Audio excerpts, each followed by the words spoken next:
Thank you. That was a very long description. Could have shortened it. Um, uh, yeah, it's very special to me for me to be here. It reminds me on my first meeting as a religious activist in Noar Netivot Shalom. I was 13 years old. Went to a house in Baka in Jerusalem. That turned to be was an old age home or something where we met, and I think probably since then I was activist in many different groups. Now speaking today, I invited to speak today. I was thinking, what should I say? I feel always that um, and like as religious leftists, we go around on the same sources. Thank you, Plina, for having some new ones that not the regular one. I try to do the same. And I also try to take the topic that you gave to the to today about question of power and question of um, uh, restrictions on power and what we definitely feel today. And I think in a way, we can argue that the Jewish sources, from its very beginning, are talking about this topic. Like the question of how we deal with power is the question of us as human beings. The first story we have as human beings in the Torah is the story of Cain and Hevel. Like because before that it was in Gan Eden. It's like before we are humans, before we are people in the regular sense of that word. So the first thing we hear is about a story of murder, which in itself is very interesting. Why did the Torah begin with such a thing? Uh, but uh, but again, also there in the story, I think so many times people miss the main topic. Well, many people go into the debate uh, about why did God take Hevel and didn't take Cain's offering, and what are the problems in like the differences between people who are nomads that they go around with their and people of the city of buildings and so and many different aspects. But I want to focus on the when we look on the words. There are two aspects that come in that story that I think are crucial. The one that I heard once from a very dear friend of mine, Omer from Bet Israel, that when it says in Cain and Hevel that Cain talks to Hevel, and then while they were in the field, he kills him. And everyone, when they read it, is like, but what did he say? Like, it says that he said, and the Torah doesn't give us the words. So what are the words that Cain said to? What was the dialogue that came before Cain killing him? And a beautiful direction that I heard from my friend there, which I want to take. He says that in a way that the Torah shuts Cain's mouth, telling us that maybe he had something to say. He said a few things. He had an argument, but the second he chose the weapon, it doesn't matter what he said before.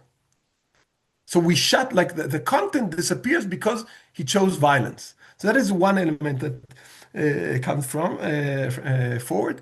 But another one is like in the word that God before Cain kills Hevel, and that is the crucial. Before Cain kills Hevel, God has a debate with Cain, and he says the word that are maybe some of the most mystical words in the Bible. It's very hard to translate this verse because it's not clear what it says. But I would argue, and I have said, I think some good sources to support that, that Elohim teitiv se'et, the word se'et comes from, you can see it also some other places in the Bible, is connected to being a leader, being raised up like Laset, like Nasi, right? A president Nasi is someone who is above. And God tells Cain, you are the older brother. You have the power. And if you do good, you will be the leader. So if you don't do good, then there are challenges in front of you. So the questions of leadership and power and getting in power, that's what you are now in trial. And then the next thing Cain does, he kills the opposition. He said, the question of how do you come to power and what are you afraid of in power, this stands in the heart of this story. And not only that story, I will do it briefly. We can do this as a study much deeper. But the same story comes, or the same elements come again in one of the most crucial stories of how humans turn into people, right? One of the difficulties that I think definitely in the group of the small Emuni, we can challenge, we are supposed to challenge also some leftish liberal views that choose, just like Pnina maybe said before, you can be Smolanit without using religion, right? That the vision that maybe the communism brought, that religion and different people are source or to our problems. If we imagine there's no religion, imagine there are no people, like we're all one. This vision is a vision that I think, as small emuni, we're supposed to be deeply against. That the idea that we take our sources from who we are and from our religion, from our tradition, from this is also a message of it's not universalism against particularism, it's both. That we have to insist on having both at the same time. And the main story for that is, of course, the story of Migdal Bavel. In the when God divides people into different, the whole humanity into people. And the story there, it's also a great example of how as religious people we think. Almost everyone are concentrated on what is the sin they did in Migdal Bavel. Almost everyone remembers that they tried to build a tower that will reach all the way to God and fight with God. But that had nothing to do with what's written in the text. Basically, all the Parshanim through history gave the Babylonians all sins possible. So some go into like if someone wasn't needed anymore, then they would throw him down the tower. So there are shofchei damim, so they're murderers. Some say about they're fighting with God, so it's about idol worshiping, like they are stronger than God or something like that, or building something compete with God. And some go into, of course, sexual kol asher yazmu la'asot, and they go about zina and so all the greatest sins. לא תרצח, לא תנאף, לא יהיה לך אלוהים אחרים. The main sins of, they're all given to them. But when you read the text, it's very clear that there's no sin. First of all, it doesn't say anywhere that they sinned, that the word chet or any variation of that word doesn't exist. And the other one is that in every time in the Bible, when people sin, God is angry. When we see God's reaction is because when people did wrong, God, it like affects God's feelings. And he's angry, he's frustrated. Like there's many different, the Torah can describe many different ways that God can become angry. But there in Migdal Bavel, there's none. And what the Torah says is that God is like, he's curious. He wants, I want to go down to see what happened. And the thing here is that the reason that they built a tower, as they said themselves, that they could see what they already start to do. They found out that when they came together as people, without taking care, with not knowing where people came from, who they are, what their identity, their name, they don't have name. It's a people who moved from one place to another. They don't have a name. Everyone else had a name, a language, and a place, and these people didn't have that. What they did have, they had technology. They had technology, and they found out that they can do so much. So then they, oh, we need to create ourselves a name. We don't have it. The name is not where we come from, who we are. The name is our future.